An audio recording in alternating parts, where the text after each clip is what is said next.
Hey writers, how are you? It is Nancy Smay, and this is BS with Writers, episode 70. Today is, let's see, it is Tuesday. No, it's Monday. Shows you where my brain is. It's on Tuesday. Today is Monday, June 17th, 2024, and I have a super fun episode coming up for you with Pippa Grant, who is a friend and also a mentor and someone who I admire greatly in the romance writing world. And she's going to share some wisdom and some rage with us. So that's super fun. That's coming up in the interview portion of the episode. And in that conversation, we talk a little bit about RWA because that's where we met. And that is how we both kind of learned what we know about romance writing and the world we call Romancelandia and publishing in general. I spent at least 5 years as a very active member. I was a board member of my chapter and really enjoyed the people I met, the things I learned, the time spent with like-minded people. Pippa and I talk a little bit about the debacle that became RWA. And since recording that episode, I've actually learned, as I'm sure you know, that RWA has filed for bankruptcy and that there are still simmering allegations of diversity issues and racism, which I don't necessarily want to touch on here, but certainly were the things that led both Pippa and I to, in addition to moving away from our home chapter and everything, to disassociate with that organization. But I don't want any of that current brouhaha to detract from the value that we each noted that we found in RWA over the years. So we do get a little bit into that. And I certainly am not putting down a stake on one side or the other in terms of politics. But my point here is that there is value in sharing ideas, and organizations make that possible. There are also obviously pitfalls that can drag those organizations down. So we'll leave that at that. In personal news, I have sent my cozy mystery off to my developmental editor. And because all of my contacts are in the romance world, I found this woman on Reedsy. It was a super easy process. I recommend it if you're not sure where to go. However, I do know lots of great developmental editors in the romance world if that's where you're working. So feel free to reach out if you're looking for those or if you just want to hear about how the Reedsy process worked. And I think I also said last week that I was going to start a new hockey romance in the Wilcox Wombats world and publish it on Vella. And I've changed my mind, which I get to do because I'm an indie. So I am publishing a hockey romance on Vella. It is not the next book in the Wilcox Wombats series. I decided that while my Wombats readers might be willing to go read something else over on Vella, and I might gather some new readers on Vella, I did not want to require my current ebook and print book readers to pick up a whole new platform that they may or may not be interested in. So it's in addition to, not in place of, the next Wilcox Wombats book. It is a hockey romance. It's super fun. And it is a team called the Slayers, which is in Colorado somewhere, I guess. That's the fun thing about Vella. You just kind of, I'm a pantser, so you start writing, you hit publish, and there you go. Figure out everything on the back end. It is sort of the ultimate platform for pantsers because you just go as you go. And the downfall that I foresee is that the ability to go backwards and self-edit, as I do when I publish a full-length book, is not there. Or, I mean, it is. I can go back and edit episodes later, but they're already out there, right? Depending on when you hit publish. So it's fun. If we're going to talk about Clifton strengths, which we always do, I am an activator achiever. Intellection is my number one, but unfortunately it doesn't seem to govern me as it maybe should. And so my husband says I'm very ready, fire, aim. I just like to get shit done. And so a lot of times I do shit and then I look back at it like, oh, I should not have done that. So this may be one of those things. Welcome to my life. Anyway, as is always advised when recording, I have men working outside my house planting trees. I have 2 teenagers upstairs on summer break. One of them is yelling profanities at his video game. So good times. This is, exactly how you want to set up a recording, is to have lots of unknowns going on. At least the guy isn't doing construction in the house today. That's about all I have for you. I am working on book 2 in the Cozy Mystery series and plotting, as much as I do that, which is very little, the next Wilcox Wombats book. Pippa's conversation inspired me, maybe in a bad way, to remember that I could always be working harder, which is not always the message that I want to hear, because I've basically been in this place of self-care and trying to relax here and there. And when you hear her story, you're going to wonder if maybe you couldn't be doing more, which is interesting because we just heard from Marika Ray, who pointed out that more books does not necessarily equate to more success. So somewhere in the middle is probably the right answer, but you can't argue with Pippa's results. You can, however, argue with the speed at which she produced those results, because I think it's fairly superhuman. And honestly, while I may be envious of her success, I'm not sure I'm willing to work that hard. And maybe you'll come to the same conclusion. But I hope that you will enjoy the episode. Pippa is inspirational and funny and fun, and a good friend. So here we go.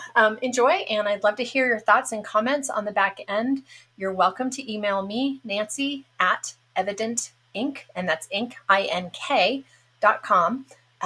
Tell me where you're listening. Tell me which episodes you're enjoying. Tell me what questions you want me to ask the authors who I speak to. I have a fantastic lineup coming up over the rest of the summer. Friends and also authors who I haven't actually spoken to before. So I'm really excited to present all kinds of authors to you. And I'm starting to branch outside of romance as well. So if you have recommendations for authors you'd like me to chat with, or if you are an author who would like to come and bullshit with me, then please don't hesitate to reach out. Again, it's Nancy at evidentinc.com. Here's the episode. I'm here today with the wonderful Pippa Grant. Thank you so much for coming and hanging out with me today for some bullshit. Thank you for having me. I love hanging out with you because this is not our first rodeo. We've hung out before. Not. And we'll talk about that too. So, Pippa, as I always kind of tell people as we get started, the reason I love doing this is just because I really, really love hearing about other writers' processes. And kind of trying to figure out what it is you're doing and how you're doing it. And if I did it that way, like, would I suddenly be as successful as Pippa Grant? The answer is no, by the way. But well, so Pippa, you have a pretty recognizable name at this point, but if you could kind of tell us who you are, what you write, and just sort of start with that. Okay. My name is Pippa Grant. I write contemporary rom-coms that are very, very funny. They will make tears run down your leg, and that kind of tears. I am a dinosaur in the writing world. I predate the Kindle. I started writing over 20 years ago with the intent of publication. And it was back before you could self-publish the way we can self-publish now. So I've done the querying agents and editors route. I have been to conferences where I've pitched things to agents and editors before, and that gives me anxiety. It's awesome. And then I started to hear about self-publishing in 2010, 2011, and I'm not an early adapter. I'm an early studier. And so I was like, what is this? So I started watching it. And I had been writing romance novels about 10 years at that point. I started writing because I was a military wife who had no experience with the military. And I got a degree in computer engineering. We moved from Minnesota, where I was working at 3M as an engineer, to the Florida Panhandle, where I could not get a job. And so I started writing basically a self-therapy.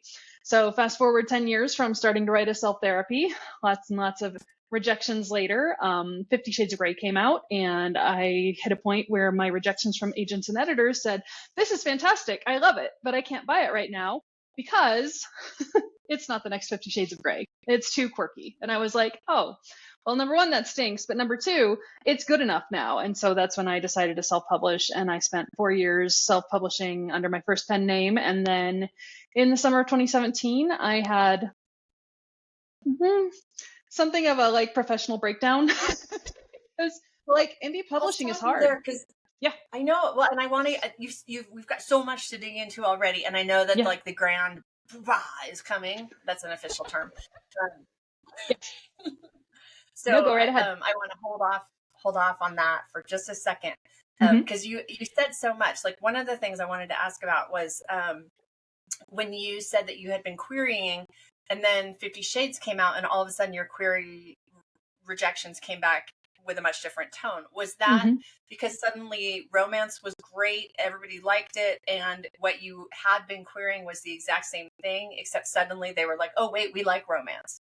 No, I had always been querying romance novels. And what basically happened was that my craft hit its peak, and I finally had something that was marketable, except it wasn't marketable in the current 50 Shades of Grey market. They wanted that dark, angsty, super sexy, and my first novel that I self-published after all the rejections was at one point my heroine goes to my hero's house to give him a pie, and she gets startled and she falls into a trash can. And as you do when you're delivering a pie to someone, and everybody was like, and they didn't want that. They were like, and then he rips her clothes off, right? And I'm like, no. In the trash can, ew. And then she's super embarrassed because she smells like grass. Anyway, no, it's just that basically my craft hit a point where I reached that level of being good enough at the same time that everybody wanted dark, super sexy 50 Shades of Grey. And that's not what I write. I write lighthearted, funny, much sexier now than I did then, but also still not 50 Shades type style. So. Okay. Well, because I know that 50 Shades did change the market and the appetite. Oh my gosh, it did. It did so much. And I think we're seeing the same thing again with TikTok right now. And that's something I can probably write a dissertation about at this point, with how much that has spun in my head, the impact of TikTok. TikTok. That's what I say to my kids when I want to embarrass them. I'm like, right? Oh, get off the ticky-tacky. Yes. Yeah. And they're like, Mom. I say skibbity toilet to mine, and they just freak out. And so I do it just to make them freak out. But anyway. Yeah. I like to talk about my Riz, and they really don't like that either.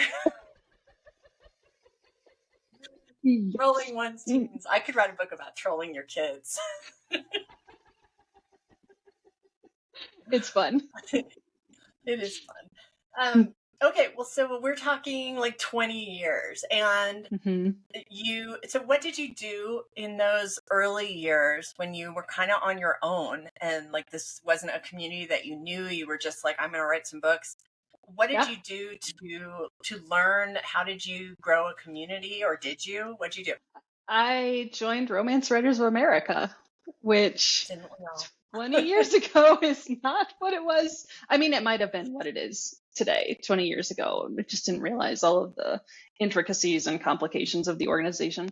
But I joined Romance Writers of America. We have, my husband was in the military for 20 years, and we had a guest over one day, and we had met. I don't think I had met his wife yet, but my husband had come home from a business trip, TDY as we called them. And he said, oh, I was hanging out with my buddy, and his wife writes romance novels, and she said that you should join Romance Writers of America. And so I did. And then a couple months later, the same buddy was at our place on a TDY, and he was hanging out, and he was like, where am I? Because we're standing here, I'm having my favorite kind of beer, and there's a Romance Writers of America catalog on the counter. Is this my home? It's so funny because I also am a military spouse, and Hmm. I think I was just getting started writing when my husband came home and said, I'm working with a guy whose wife is a romance writer. And so she and I had coffee, and that's how I ended up joining Romance Writers of Oh, that's America. amazing. Yeah, there was Yeah, an active online chapter that I joined first because we were not living in a place where I was comfortable going to meetings. And that's a yeah, me thing. Like there was nothing wrong with the local chapters. It was me not wanting to spend 2 hours driving up through Atlanta to go to meetings for people I didn't yeah. know. I'm very shy around people I don't know. So I That joined the is really online hard to believe. chapter. Yep. And then we moved from Middle Georgia to Dayton, and I stayed active in the online chapter. But then we moved to Florida, and I joined two small chapters, one in Mobile and one in Tallahassee. Because at that point we had kids and I wanted a break. And so it was like my mommy mental health days was to go to Yeah, Romance Writers of America chapter meetings in various ways. It's really interesting. I've been perusing like threads and Facebook recently, and I've seen so many questions from people who are clearly new to the industry. And I'm like, they don't know about BookFunnel. Oh, they don't know that you can't use song lyrics in your books without like danger of being sued. Like they don't know not to use the word Disney. Like it's so interesting to think back about like how much knowledge you gather over 20 years and being involved in various organizations, and then what you just know and you don't realize that other people don't know because they haven't learned them yet.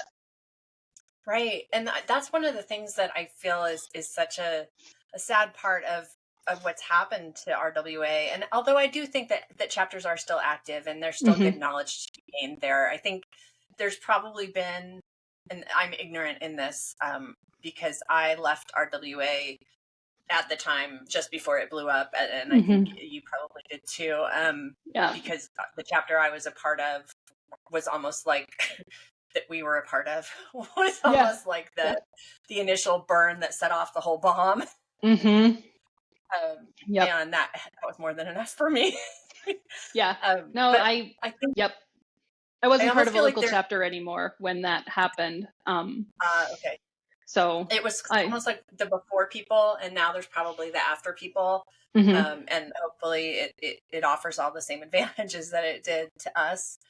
But I I do wonder appreciated, about yeah, I appreciated the emphasis on we can help you learn things, no matter if you're published or not. Like there are so many that. organizations you can join now, but you have to have 2 books published, or you have to have made so much money, or you have to like have a traditional publishing contract in hand. And that in the romance world anyway, I don't know where people go for that basic education that I got through RWA anymore. And clearly Yeah, like the and the organization ones has that its issues, but it's like yeah, it's hard. I feel like any organization is going to have its issues. Like it's going to be a baby of whoever started it, Hmm. and sort of, you know, a prism of their views in some way. Hmm. But at any rate, I think that community piece is so important, and so much of what we get now is, I think, strictly online. And I Hmm. just wonder if there's any benefit to seeking out an in-person chapter at this point, if you're a newer writer, or is there a benefit, do you think, to writers who've been around for 20 years? Where do they get new ideas and Yeah. inspiration? Where do you get new ideas? Where do I get new ideas? Yeah, like The what do you the Tic where Tacs. do you No, no. from where? The Tic Texts? Tacs. Tiki. The Ticky Tacky. Yeah, no, no. Like as far as business stuff goes, I just watch what other people are doing and I question how can I do that in my way? And do I want to? Like, do I want to is a very big question that I've been asking myself a lot the last couple of years because life has been a bit of a lot for the last 3 years, like on both the personal and professional side. And so I've been really drawing back and saying no to a lot of things. Like I'm not doing signings through the end of next year. And conferences, same thing. And I've been off them for a full year now. The last thing I did was Book Bonanza a year ago that I was supposed to do in 2020. So I was like, no. But no, like there is so much that you can do in this industry. And there are so many things that people say you should do, right? Like there's the discussion. So Yeah. should you do special editions? Should you do book boxes? Should you reach out to influencers? Should you be part of an art, like, should you have an ARC team? Should you be part of an organization? And there comes a point when you're doing so much extra stuff that the writing, the basic stuff is not getting done as well. And you have to like, well, You don't have to. You can do whatever you want to do. But for me, I was like, I need to start saying no. I need to say no to Yeah. signings. I need to say no to being in book boxes. I need to say no to everything because I do not have the time and the energy to handle everything that's coming at me right now. So you Yeah. can't always Yeah. control like when life throws a curveball at you, but you can control how much you commit to on top of that. So And you can that try to was build a a career that yes. will stay level no matter what life is throwing at you. And I think that's Yeah. kind of the objective. That was a very long-winded answer, and I'm not sure I gave you an answer to the question anymore. But I don't remember the question. It's okay. I'm old. Um, what I do want to talk about though is hmm because I interrupted you before you could go into it, but I know that your kind of breakout hmm from your original pen name into the one that you're using now, Pippa Grant, was a pretty strategic decision that you made, with maybe a little bit of luck and fairy dust sprinkled on top. But I and would love for you rage to talk a little bit. What was that? and rage, Rain. Yeah. rage, Well, so all maybe the with rage. less emphasis on the rage, Yeah. can you talk about kind of like what signs did you see that led you to go, okay, I need to start again? hmm What kind of things did you set in motion to do that? And then Um, you can talk about how well that went also. sure. So in the summer of 2017, we moved from the Washington, D.C. area, which is where I met you, to the Dayton, Ohio area. And I was tired because I'd been spending 4 years working 40 to 60 hours a week with small children. Like my youngest was 4. I think she was 4 when we moved to Dayton. And yeah, she would have had to have been because she started full-time preschool that fall. But I had been spending 50 to 60 hours a week working on writing, and I was breaking even, which is like a good. I know a lot of people don't even break even. But I felt like I was spending too much time putting all this effort into my writing career, and I didn't think it was going to go anywhere. I was like, the writing is on the wall. I've put out a handful of books, like 11 or so at that point, and I was growing, but not enough to justify how much time I was spending away from my family. And so Yeah. I spent the summer of 2017, we moved, I painted my house, I read books, I hung out with my kids, and I started looking at the charts. And is where that's where the good and the bad happened. In 2017, there was a group of people in Kindle Unlimited, authors, who were doing a thing called book stuffing. So they were taking advantage of how the Kindle Unlimited pool is paid out, and they were master marketers. So they were basically manipulating the back end of the charts. And I feel like because they were removed, all of those authors, Amazon kicked them off. KDP kicked them off the platform within a year. Um, and so that's why I feel confident saying like they were cheating the system, because like if you're not cheating the system, KDP doesn't like remove, and it was like a ton of people, just en masse. It was Yeah. like dozens and dozens of authors. But I was sampling what they were reading, what they were writing, because I was like, what are they doing that I'm not? What magic do they have that I don't have? I need to understand. And I came to understand that what they were doing really well was marketing to trope, was using tropes. And I had never really used tropes before. Sometimes you have to tell me something 6 times before it like sinks in. And I didn't have anybody sitting on my shoulder being like, hey, Pippa, use tropes, use tropes. Like I had to figure that part out on my own. And that means I had to see it like multiple times before I was like, oh, brother's best friend is a thing, right? And I was just mad because I like to say there's a book for every reader and a reader for every book, but this was clearly mass produced stuff to just like dominate with marketing. And I didn't feel like the quality of the books were what should have been sitting at the top of the charts, in my not so humble opinion. So I got mad, and I was in the shower in the morning of August 11th. I remember this because I have an email. August 11th, 2017, I was in the shower and I was just like mulling it over, like, because, the shower is the best place to think, right? And I was like, fine. If they want tropes, if that's what I'm doing wrong, then I will write a trope. I will write brother's best friend, billionaire boss, enemies to lovers romance, and I'm going to do it so funny and so good that they're not going to be able to ignore me. And so I hopped out of the shower and I wrapped myself in a towel and I ran all the way across my house to my office. Yeah, this was funny. Like we got a house in Dayton, specifically had an office just for me to write in. And the first few months we were there, I was like, I'm not going to write again. I'm done. I quit. This is like, it's over. It's done. Thanks for the office. I'm not going to use it. But I ran across the house in my towel and I hammered out a draft of a blurb and I sent it to my editor. And I was like, I'm going to write this and I'm going to be good. Because she had been recent. Your editor is an independent editor. You didn't have a publishing contract or anything like that. Correct. Yep. My independent editor that I had been working with for a couple of years, editor Jess, we call her. You know Jessica Snyder. We know editor Jessica Snyder. We do. We know editor Jess.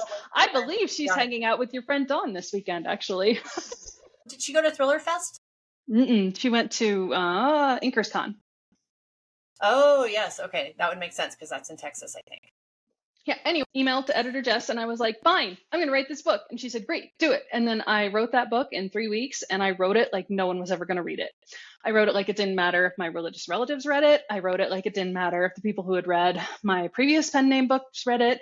I wrote it like it didn't matter if my children one day read it. Like, it was like no filter, just unplugged, be as crazy and as zany as you want to be. And 3 weeks later, I had the first draft of Mr. McCotty, which was my first Pippa Grant book, and I sent it to editor Jess, and she was like, great, publish it. And I was like, I cannot actually publish this under this pen name because my husband had just like taken command in the military of a squadron, and his people knew my pen name, and they were like interested in reading my books. And I was like, they can't read that hate sex scene in the elevator. So name it is. And so I launched Pippa Grant with Mr. McCotty, and I had plans. The heroine in the book is in an all-girl boy band cover band that plays all over New York City. And it's just like a fun thing that they do. She and 3 of her friends. So my intention was to write a 4-book series about the women. Yeah. I released Mr. McCotty and immediately started getting messages from readers that were like, are the heroines brothers going to get books? Because those big twin tank hockey playing beefcakes, yeah, we need those books. We need those books. And so, like, being indie, I was able to shift and go into hockey romance. How many years ago was that? It was like 6 years ago. It was a thing. I was not the original. There were some other people who were writing, like Sawyer Bennett was writing hockey romance, and Brenda Rothert was writing hockey romance, and I probably Rita Bowen did hockey really early. Yeah. So it was like we were back then writing hockey romance before it was what it is today. I was not the first, but I definitely was like, yep. Helena Hunting was writing hockey romance at that point. Her Puck series was out. But yeah, the lessons I learned though, like I hated doing newsletters under my first pen name, but I knew. I was watching my email inbox, my own, right? I would get an email from Shutterfly every single day, every day without fail. Like we're all signed up for like random different places that email us their marketing stuff every single day, right? And I was like, if Shutterfly can send me an email every single day, then I can send my newsletter list something once a week without it being too much. And then they will remember my name. They will see me in their inbox regularly. And this is a good thing. And I also had plans to release super, super quickly with my first pen name.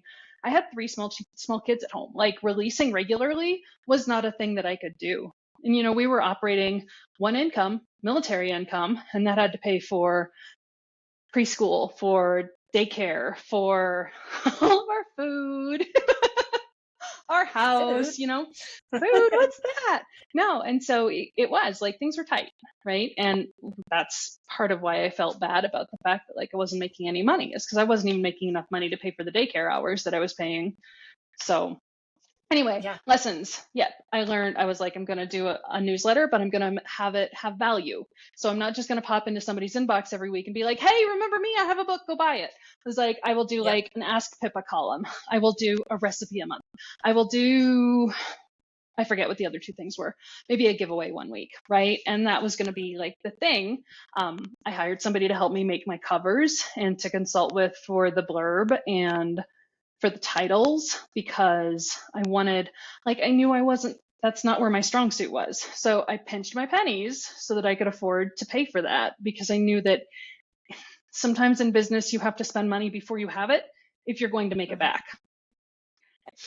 Yep. So I did. I got help where I needed it. That's one of the lessons. The biggest lesson I learned was the newsletter. I was one of the first people who was sending newsletters weekly. I got into a fight with somebody on the internet, and then I just left the group because they were like, when I publish, I will never disrespect my readers by sending them an email once a week. It's once a month at most. I was like, yep, this is not a place for me. I got to go. Study a marketing book. That's ridiculous. Like, okay, my books have hit the top 100, but you do you. Everything changed for me. I mean, not everything has changed, obviously, but I mean, things markedly changed for me when I got over the idea that my newsletters were going to bother people and changed to people want these because there's something awesome in here. And I started sending them weekly, and my sales went up. So no, I think it's true. Super old school. Yeah, and I think that if you bring value with every newsletter you send, it's totally fine to send newsletters once a week. I think that also, they have free will and they can unsubscribe. That too. Yeah. They can set their own boundary. You do not have to set that boundary for them. And it's not personal. Yeah. Nope, but I learned that. Okay, I had learned how to do Facebook ads with my first pen name. And so 2017, 2018, I was like, okay, if I make $100 this month, I'm going to spend $100 on ads next month. And then I would spend $100 on ads the next month and make $200. And my husband and I had this discussion. I was like, I'm not making money yet, but I'm growing. So I'm going to continue, until you tell me I need to bring home income, I'm going to continue doubling my ad spend every month, and we'll see where it goes. And 14 months later, I hit the top 10. And I didn't see it coming. I had the most amazing month of and it was a February. It was the shortest month of the year. It was not a leap year. It was 28 days, and not a leap year. I only had 28, not 29. We weren't even close to 30. It was just 28 days. It was remarkable. It was life changing. That was with how many books out, Pippa? So I published 19 books in 26 months from October 2017 through, what would that be? December. Okay, that's not even math 2019. How it was a lot. In that so month period that you were talking, or the 14-month period that you were talking about? Probably 10 or 12. Wow, that is enormous. It was a lot. It was a lot. I was working hard. I've hit burnout. I think I've actually come out of burnout recently. I think I've been just living with minor burnout for the last couple of years. And lately I found myself getting bored, which is the most delicious feeling in the entire world. I'm bored. There's nothing I have to do at the moment. It's kind of luxurious. So that's not you're still a pretty high producer though. What's an average year at this point? I'm doing 3 to 5 books a year now. Yeah. Okay. So no longer that must have been that was a book a month. Crazy. It was a book a month for a lot of those years. Through 2018 it was a lot. It was a lot. That was fueled just by sheer determination and rage. Yeah. The rage fell off. The higher my books went with each subsequent launch, and then Amazon kicked all the scammer people off. And that opened up the top 100. I hit 124 in April of 2018. I still remember, I was like, oh, people will love this book, but it peaked at 124 in the Kindle store. And then the next book I released after that one hit 67. And that one came after Amazon had done the purge and removed all of the book stuffers. And so it was there is so much that's just not in your own control in this industry. There is so much that's not in your control. And that was one thing I was not in control of. It benefited me. I was in the right place at the right time with the right books in the right market. And I had been doing all the right things to get there. And it paid off. But there could be somebody who was doing the exact same thing that I was. And if they didn't have the right visibility, the right marketing strategy, the right whatever, they weren't going to have the same success, even if they're working every bit as hard. It's anybody who tells you there's not an element of luck, I don't believe that. I think luck is definitely there is. Hard work matters, but luck too. There you go. If this podcast does nothing else, that's what I want it to reinforce, that like, yes, hard work is absolutely required, but everybody gets there a different way. There is no one path. And just because Pippa Grant did this doesn't mean that when, like, there's a hair, Yeah. when Delancey Stewart does this, that it will be exactly the same, because it won't No, be. it's so And true. yeah, It's as so true. frustrating and as wonderful as that is. Yeah, I feel like I don't have any authority to give anyone advice on how to start out with a writing career today. Like I can tell you like the do's and don'ts from like a professional standpoint, like do follow KDP terms of service, right? Like don't use an NHL hockey team in your book, right? Like the NHL is notoriously litigious. Like don't do it. Like things that you've learned, but I can't tell you like, oh, Facebook ads are the best way to market. Like I don't think they are anymore, but I don't know what else there is. Like I'm kind of like in this little path where I'm figuring out how to maintain with the way the market has shifted too. So yeah. Well, and I think that it's been said a million times, but the only thing that is absolutely always true is that things are going to change. yes. Because they're always changing. Today and tomorrow are not the same. Mm-hmm. Well, let's take a couple steps back. So Yeah. you talked about research and how before Pippa was launched, you were looking at charts and stuff. When you are coming up with a new idea for a brand new book, do you still do what kind of research do you do at this point? And how do you come up with an idea? Are you just sort of like, oh, wouldn't it be funny if? Like, what So happens? I have my research cheat sheet sitting on my desk in front of me right now. It's a list of romance tropes. Uh-huh. And I go down that list and I'm like, what have I not written in a while? What do I like to write? Which tropes can I combine together? Anyway, no, I start with like, you know what? Like my favorite trope combination in the entire world is some form of forced proximity with like some element of forbidden love, like brother's best friend, and fake dating. Like that makes me happy. Yeah. But like, there's only so long that fake dating is going to be something that they're like, oh, fake dating book. Everybody wants this. Like, you get tired of stuff after a while, right? So no, I start with the trope list and I'm like, what have I not done in a while? Like when I wrote my 3BFF series, I knew I wanted it to be a trilogy. I know I personally get bored in the same world after 3 books and I need something different. Like that's a me thing and I own it and that's fine. So I knew I wanted to write a trilogy and I was like, I haven't written a book about a wedding in forever. So how do we get a wedding setting and what should we put in here? And it's like, obviously brother's best friend. Like it has to be a bridesmaid and the brother of the bride. Like we just have to go there. And I don't look as much at what other people are doing as what will bring me joy. I'm in a weird position in that there's always a possibility that I could be a trendsetter and not realize it. So I write less to what other people are doing and more to what I want to do. And I'll pay attention to things like the phrase good girl is like a power phrase right now, right? Like everybody wants their heroine to be called good girl in the middle of a sex scene, right? So I'll pay attention to that, but that like I think that's something we call a micro trope rather than like a full trope. So I pay attention to some of the trending micro tropes, but overall it's just what do I want to write? What's speaking to me? There was a time when I was just stuck, and it was about the same time that editor Jess had quit her day job and was launching her full-time editing empire. And she came to visit me because she was going to do a lot more work than just editing for me. And so we needed to do some training and turnover. And we were walking around my neighborhood and I was like, I'm stuck.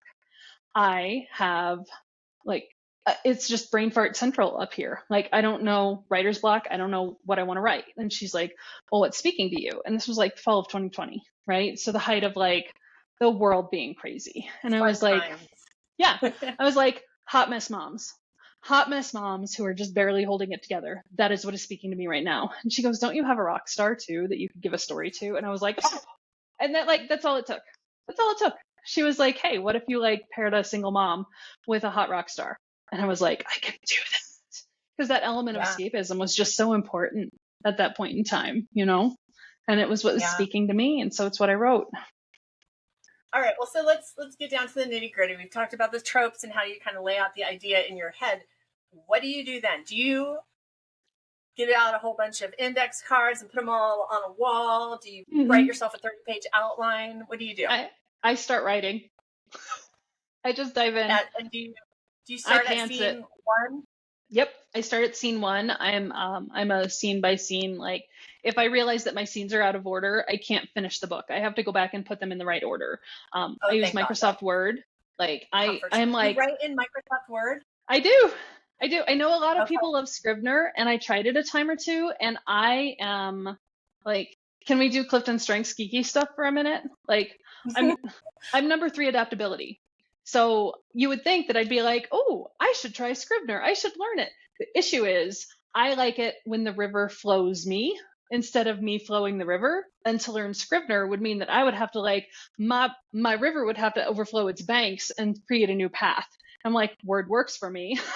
So I'm just gonna use Word. That's fair.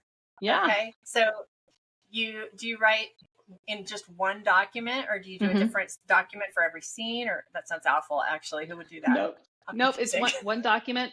I just go and go and go and go. And if I realize I've taken a wrong turn in a scene, I will like just put in a whole bunch of space between that scene and where I was before. And I'll correct and I'll keep going. And then I'll be like, oh, I wrote 115,000 words, except like 20,000 at the end need to be cut. That's fine.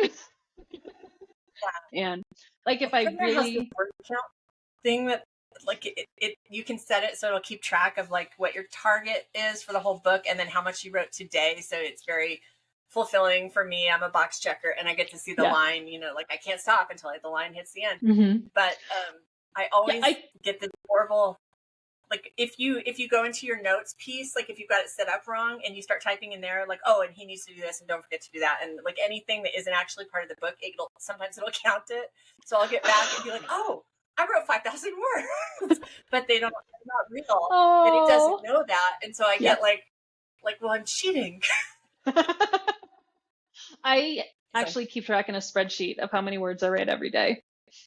you And do. not, That's yeah. very wise. And like probably 80 to 85% of the time I track. And that keeps me on track to hitting my deadlines because I've got a little counter at the top. I'm a former engineer. Like, of course, I use a spreadsheet to track my time and my words.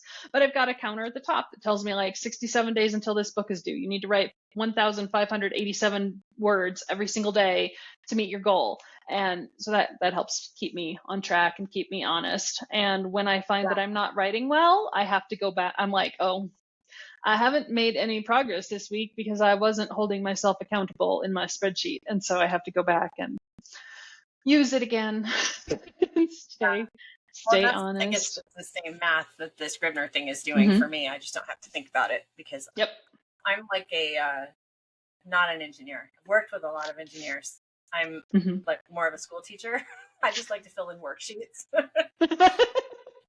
That I works. actually do have a teaching credential. I've just never used it. Aw. All right. Well, so you write in Word, and then hmm what's your editing process? Do you send editor Jess the first draft? So I do a lot of self-editing. I'm Clifton Strengths term, number 5, restorative. If something is broken, I want to fix it. So if I feel like, oh, the beginning is not working here, I need to fix it. So typically I'll write the first 10,000 words and then I'll be like, what's wrong with the opening? And so I'll go back to the beginning and I will massage that until I'm ready. And then I'll go on to about roughly 30,000 words. And then I'll do a full revision pass again to make sure that like, if you realize like, oh, he has a dog on like word 25,000, you're like, oh, I need to go back to the beginning and add the dog. So I get like the first third of the book done. I do another third and I do a full revision pass. And then at that point, I'm usually good to just finish the book. And that's when editor just gets it. If I've done a revision pass on the full book or the last third of the book, it's super light because I've set myself up for success Yeah. with my Well, process. your third draft of the Yeah. first part. Yeah. Yep. And Yep. for you, is there ever a point, because there's always one point in drafting any book for me where, and it's always the same word count almost, where I walk away and I don't come back to the keyboard for a couple days and my head goes crazy and I get this like, what am I even trying to do? Why would I be doing this? Is the stupidest book. Like, do you ever get that Oh, moment? I hate nearly every book I've ever written at some point. And so it's not like I've done this enough that I'm very kind to myself. It's kind of a superpower. So I This realized is I've realized in my 20s, I would be like, when I get home from work tonight, I am going to sit down and I'm going to write 5,000 words. Well, I'd get 2,500 done because I just worked like an 8 or 9 hour day, right? And like, I wanted to spend some time with my husband, and like 5,000 words just weren't going to happen. And after enough times, I was like, I need to reset my expectations for myself. So I will be like, oh, I hate this book, but this is a normal part of the process. You have never yet released a book that people hated so roundly that they will never read your books again. Like, this is okay. This is part of the process. Embrace the fact that you hate it, push through anyway. And like, when the book comes out, people are going to tell you what they love about it, and you're going to fall in love with the book again too. The one exception, weirdly enough, was Until It Was Love. I loved every single minute of writing that book, and every single minute of editing that book, and every single minute of annotating the book for like the special edition hardcover. I loved it. I loved it. And I think I was in a point in my life when I just needed to love something. And I wrote it on the theory of like, have you watched Ted Lasso? Of course. I wrote it on the theory of like, what would happen if Jamie Tart had a sister that Roy Kent fake dated just out of spite? And it was It's been fun. long. I had to like remember who those characters are and what all Yeah. the tropes are, and then put it Yeah. all together. Like season 1, Jamie and Roy, where they're like button heads so bad. Yeah. Yeah. And that was fun. I miss that show so much. I know. But I Ted have Lasso is not why the mustache, is it? no. So Ted did, like, it's not Ted's mustache that inspired the mustache. The mustache the hero has was just inspired by the fact that last summer we were out and about, and I was like, why are all these guys wearing mustaches? What is going on? Is this the 1980s? I mean, I grew up in the 80s. I had like the weird uncles with the like the big furry mustaches that were really creepy to me. So I'm personally am not a mustache fan. So I got to like work out some of that in the book when there's a mustache event. Also concerning mullets are coming back. Mm-hmm. You probably already know that, but I have a teen who has been buzzing his hair for a while, and he's like, I'm trying to figure out what I'm going to do next. And I'm like, big decisions. And he's like, it's probably a mullet. And I was like, wait, what? He helped me through this. He was like, Mom, there's a modern mullet. It's not the same one. And so we looked at some pictures. It's still awful, but it is different. One of my favorite baseball players has been sporting, I think, what the modern mullet is for a couple of years now. Like 7 or 8 years now. And I'm like, that's a choice. But I'm so judgmental when it comes to people and their hair. Don't mind me. I'm like, I should just worry about my own hair. Leave it at that. A lot of hair. You could do a good mullet. I could. That would be terrifying. I don't. You ever wanted to just try something different? I feel like if you had a lot of childhood trauma in the 80s, like you're probably just not doing well with mullets and mustaches right now. That's gonna be like, that's where I'm gonna come from. I didn't have a lot of trauma, but like, you know, there was enough. I was raised by baby boomers. That's enough. You're gonna be like, yeah. So we're gonna cut that part. It might make it. Some of the mullet talk will probably make it. All right. Back to your professional self. Okay. Well, okay. One more kind of line of thinking. Well, actually, two. So we talked about the hated social media, and it's sort of a necessary evil. So I think I know that at some points you just stay away from it altogether, but you have people who make it look like you're being active as you need to be for your readers. Can you talk a little bit about how, if you engage, where you engage, and how you're using social media? And you can talk about the ticky-tacky if you want to. Social media is hard. Because like, and you know this, like you can log into Facebook any given morning and you'll see that you're tagged in a post and you go check it out, and somebody who's like, I hate this book, it's the worst book that's ever written, and you're like, like, it's just right. It's hard. And I find that like when the little things start to annoy me, that's when I have to like get off. Like TikTok, best example. Like you do a TikTok about a book, right? And like you flash a picture of the book, you put the book name and like in your caption. It's like, what's that called? You put the book name in the caption, and then inevitably somebody's like, what book? And you're like, the book was in view the entire video. Not a different book than this one. It's also in the caption. And when I find myself getting irrationally angry at that, I'm like, oh, that's a sign it's time for me to step away from social media for a while. There was a time when I was avoiding my own reader group because there were some readers in there who were very super critical. I had a book release last October that had a very prominent secondary character who is non-binary and uses they them pronouns, and people like I interact weekly with people who use they them pronouns. Like, to me, it's a normal part of my life. I was unprepared for how much my readers were not ready for it, and a lot of them were. Like, this is a minority, right? But like, it's been like months, and I still, at least 2 to 3 times a month, we will get an email to my address that my assistant answers saying, I was very confused. Is Zen a twin? Like, no, Zen just is non-binary and uses they them pronouns. You don't even mean that they're like offended by your embracing of this. They well, literally don't too. understand it. It was both. It was both. And I had someone like go on a rant about like wokeness, and I I don't approach my writing as I'm going to be super political. I approach my writing as I want to write books about the world that I live in and a better version of the world that I live in. And I've had enough interaction with people like cis white het average woman sitting here, right? But I interact regularly with people from the queer community because I have family members in the queer community, make friends, and it's just normal. And you want to live in a world where, like, my 13-year-old the other day was like, yeah, kids in my school say gay like it's an insult. And I'm like, how is it 2024 and we're still doing that, I know. That's shocking to me. But when that entered my reader group, and like that hit home. That hit home. And I was like, I need to leave because my reader group is for my readers.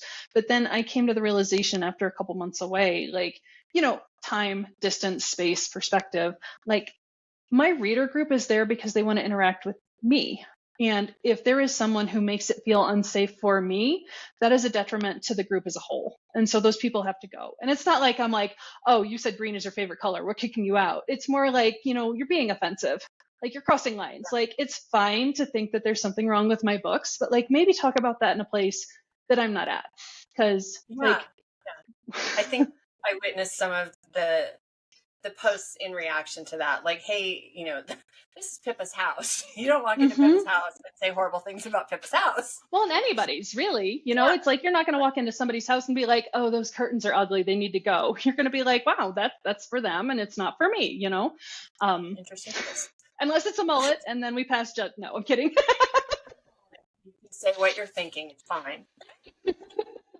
No, but there's like, about for that reason, living in my house, and they're awesome. So, but like, that just makes me realize that, like, my own social media is so bad for all of our mental health. It really is. I hire help to be on social media and to help steer the direction we go, so that I can, like, the only thing that no one else can do in my business is write the books. And I've been writing for 22 years now, and I like writing. It's my favorite part of the job. If I could hire out every single other portion of the job just so that all I had to do is write, absolutely 100% would. And I feel like I'm getting closer and closer. And I know that, like, it's a very fortunate position to be in, to be able to hire those people. So it's not something I take for granted, but it's no, social media is hard. And then realizing, like, I did a TikTok a couple of months ago. There was a trending sound. It went something like, I don't know how I did it. I just did it. And it was hard. Like, it was like all over. Right. And I did one, and like, I put the words up, like, how did you hit #1 in the whole Amazon store when no one on TikTok knows who you are? Like, And I did. Like, I've hit the top of the store, the top of the Amazon store. But like, you go to TikTok and you search for Pippa Grant, and you're like, here's 3 videos. Like, there's a few more than that, but it's still like, it's very clear that like my audience is not on TikTok, and TikTok has not discovered the Pippa Grant brand yet. Overall, as a whole, it's very interesting. It's very Yeah. interesting. So clearly a Well, and place it's that, also, might I say, reassuring to those of us who are not tiki-taki masters. I've got to stop saying that. For those of us who don't love being on TikTok or Mhm. haven't mastered it yet, to hear that it is still possible to be very successful without Yep. going over there and doing all of the things. Because for me, Mhm. that's one of the things that I'm constantly talking to myself about. Like, must I do this? Yeah. Because I don't want to do this. Right. No, I know. I know. It's hard. And like, can you watch the charts now and be like, oh, that's a TikTok book. That's a TikTok book. That's a TikTok book. Oh, that one. Okay. Yep. That one got picked up by a traditional publisher. That's a TikTok book. Like, it definitely has an impact on the charts. But I think that Yeah. you're, I think it's possible to make a solid living as a mid-list author and not be there. Like, you can't just put your books out in a vacuum. Like, marketing is required to a degree, for sure. Sure. And there's so many different avenues of marketing, but Yeah. Well, so if there was one thing that you could say, and you can say there is not one thing, to a writer who's, doing okay, but like really is looking for like a game upper that maybe they can implement kind of easily. Is there any one thing that's sort of in your head, like if you're not doing this, start doing that? no, because No, I mean, it just depends. it just depends. I have attempted to get bigger on TikTok by doing tours with companies that like have TikTok people. It was fascinating the last time I did it because 75% of the videos that came about from that tour went on to Bookstagram on Instagram, but not Uh-huh. onto TikTok. It was very, very fascinating. And, I did the whole like PR box thing, and I found that the PR boxes were great for showing people the cover of my book. And beyond that, it was just like a whole bunch of people who were like, here's my book, or here's the book I got, here's the book I got, here's the book I got. And Yeah. it was fascinating to realize like that was probably for that PR package the only time that that person would ever look at that book. Like, that influencer was not going to pick it up again. And I feel like I need to be very cautious in what I'm saying here because I know influencer culture is so big right now. And if you find the right influencer who loves your book and who like just raves about it, like, that can make a difference. Oh, But for sure. but even when you're actively trying to grow a presence, it's fascinating to watch what does and what doesn't work. And it can be the book, like it was the wrong book for the wrong person, or it was the right book for the right person. And like that was the same day that like a different trending sound was taking off and nobody saw the video. So there's so much, that is so much luck. There is so much luck Yeah, involved there. So I agree no, but as well. one thing, like honestly, like the one piece of advice I give everybody is learn yourself and your process and what you want to do. Like, romantasy is hot right now. I heard Eloisa James say one time at the chapter that we were in together, she said when contemporaries started overtaking historicals in like late 90s, early aughts, she said she started reading all the contemporaries and was like, how do I take what is appealing to people in these and put it into historicals? And so she picked up all of the books that she was reading were career women set in New York. So she was like, well, then my next historical series is going to be about shopkeepers in like historical England. And it's going to be about working people and it's going to have less ballroom scenes. And that's how she was like, so I will stay relevant that way. I saw, Andy J. Christopher. She was in our chapter 2. I saw her do a thread the other day where she was like, contemporary people can do what romantasy is doing. You just need to make bigger stories with deeper emotions and bigger stakes. And I was like, well, that's fascinating because romantasy is having a moment, dark romance Sure. is having a moment. And it's fascinating to be like, oh, how do I translate this? But like figuring out, no, go I ahead. think the knee-jerk reaction is, oh, then I need to write a book with dragons in it. Like, Right. okay, I'm going to completely change what I'm doing. Yeah. And I don't think that's it. I mean, like, look at what Bryn Weaver has done with serial killer romance. Like, How I crazy don't is even that? know about this. And it's a romantic comedy. It's supposed to be hilarious. I have a very weak stomach, so I haven't like read it yet. Somebody was like, it's very gory, and I was like, oh, maybe that's not for me. But I like have all the respect in the world for watching like how this has exploded for her. What is the And book that you're talking about? um Leather and Lark just came out, and the first one was called Butcher and Blackbird. Okay, I have seen all the hype. I just didn't know it was a serial killer Yeah. Butcher and book. Blackbird was definitely two serial killers, as I Oh understand my it. God. See, I'm talking about Okay. books I haven't even read yet because there's been so much hype about it. But like think of like Yeah. that. That's a great example of like it's dark, there are high stakes, like it's fitting, like it is contemporary rom-com's answer to romantasy right now in a way. So Uh, it's really that's fascinating. great.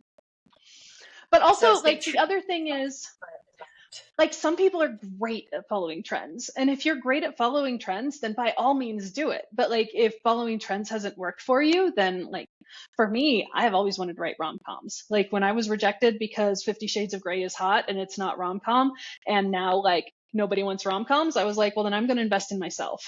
Rom-coms will come Yeah. back. Rom-coms came back at exactly the right minute for me to ride that wave, which is what I'd planned on from the beginning. I just didn't know it was going to take like 8 years to get there. It Yeah. was I feel fine. like rom-coms are definitely having a moment too. We kind of didn't get a lot of time for the mindset thing, but we talked just a tiny bit about, I know you mentioned burnout. Mm-hmm. How do you kind of keep yourself in a good place mentally, physically? What do you do to make sure that this is a full life thing that you can sustain? A lot of times I fail. No, I don't. I I just don't do that stuff. Uh, it's I'm a work in progress.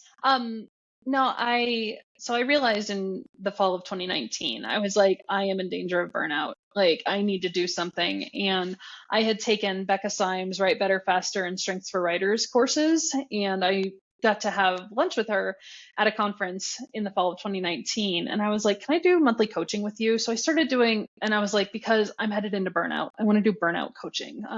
Becca runs the Better Faster Academy, which basically is like an organization that Yeah. supports writers. Coaches, Yep, where they books, are. Yeah.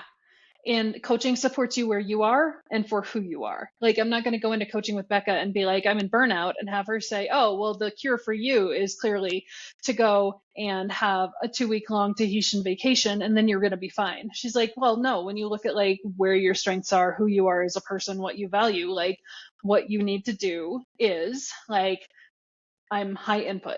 So spend a lot of time making sure that I'm getting quality input in my life, like watching quality TV shows, listening to good podcasts, reading books. I struggle to read books. And like I like to talk about this because I know that people judge you for it, but I do like to put it out there. Like I struggle to read books because it feels like work. Like I sit and I read all day yeah. long. So like I do okay with audiobooks. I much prefer to get my story through podcasts, through movies, through television, and that's how I refill my You well. do you choose romance or do you choose other things? I It varies. Like my favorite podcast in the world is a podcast called Normal Gossip, and it's literally just stories about people in the real world having like interesting. It's the things that you would gossip with your friends about, right? Like things like, so the new neighbor moved in and all of a sudden like there are all kinds of cats in the yard, and like you find out why. Just like, and it's not necessarily romance. I do lean toward stories with romantic plot lines when it comes to movies and TV shows, but like I randomly, editor Jess told me The Fall Guy was good, and so a couple weeks ago we had a chance. One of our kids wanted to go like an hour away, and there was an Alamo Draft House there that was showing The Fall Guy, and I was like, I don't even know what it's about, but editor Jess said it was good, so let's go watch this. And it did turn out to be like a romance not movie, and that was And fun. it's about mustaches and mullets. It's from the 80s. Yeah, it had Ryan Gosling and Emily Blunt in it, and it was fantastic. I enjoyed every minute of it. It was goofy Yeah. fun, and I don't remember if there were mullets. There might have been. Ryan Gosling had the full beard going on. see it. Yeah. Yeah. It was a good thing. No, but like for me, I am number one responsibility on the Clifton Strength Scale, right? So part of burnout management for me is making sure that I am not overcommitting myself. Because if I say I'm going to do something, I'm going to do it. Like I probably should not have gone to Book Bonanza last year, but I had said I was going to do it in 2020. And then in 2021, it got canceled. In 2022, we were moving. And I was like, now I have to do it because this is like my last shot. And I knew it wasn't, I didn't know at the time that it was like my last shot, but I was like, I've been saying I'm going to go to this every year. I need to fulfill my obligation and do it. So managing like not taking on too much responsibility is part of burnout management for me personally. Yeah. And just understanding like how you, like lots of getting outside. I'm high connectedness. So being out in nature, understanding like, you know, deep breaths, all the woo woo, like we are one. Like that's good for me. Taking hikes. I tore my ACL skiing, so I've just now been cleared to get out and split firewood again, which is one of my favorite activities. I overdid it and I put myself back a little bit in recovery. So I'm glad to hear you're doing better and cleared to hold the axe again. That's important. Yeah, it's been good. All right. Well, so what book should we be looking for next, or have you just put one out? What's the book that we should talk about real quick? We should talk about Until It Was Love. I haven't really announced a whole lot about my next book yet, but Until It Was Love is out now. It came out in April. As I said, it was inspired by the idea of what would happen if like two enemies on a team, if one of them fake dated the other sister just to make the one guy mad. And it stars Goldie and Fletcher, and Goldie is a life coach who is just bright sunshine, and Fletcher is a rugby player who has been fired from his team in England, where he's been playing. He's American by birth, military brat, learned how to play rugby when his family was stationed overseas, and just stuck with it to where when he was old enough, he was able to go to the UK and play rugby professionally. So now he's in his mid-30s, he's been let go back from his team, and he's come back to the US, where we do actually have Major League Rugby, but it's very small and it's not very known. And so I leaned into that a lot in the book. His whole entire goal is to get more attention on American rugby as soon as he lands with the Copper Valley Pounders. That's their team. And so like you come to find out like the mustache, everybody's like, that's a terrible mustache. He has a horrible mustache. And something happens to the mustache in the book while on the fake date with Goldie, where like she's in it to make her brother mad too, because he's been interfering with her love life for the last 2 years. And she's like, well, he can't object if I'm dating his teammate, because then like he has to play nice with this person, even if they hate each other. So like she's like bright sunshine, but she's got a dark streak. It's a lot of fun. That's awesome. And that's Kindle Unlimited? It's in Kindle Unlimited. It's in audio with Samantha Brentmore and Jason Clark narrating. It's in paperback. And I also put it in illustrated and annotated hardback for special edition. Oh, fun. Yeah. Okay. And where are those on Amazon, or are those on your website? Nope, those are all on Amazon. So you can order paperback, the hardback, all on Amazon. They're both available wide too. Like in theory, you should be able to get them, like order them through Barnes & Noble, local indie bookstores, anywhere that books are sold, in theory. Okay. Probably not through Target, but maybe through Target. I don't know. I haven't looked. All right. Well, that gives people plenty of options. I like the hardback annotated idea. We'll have to talk about formats next time we chat. Absolutely. Okay. Well, that's our hour, so I don't want to hang on to you forever because it's Sunday and you should be hanging out. Thank you so much for doing this. You can find story writing tips, tricks, coaching, and courses at our site, www.evidentinc.com. Get live feedback in our writing community at Facebook at facebook.com/evidentinc, and find past episodes of Story Strategy at our YouTube channel. Story powers the world, and we can't wait to help you tell yours.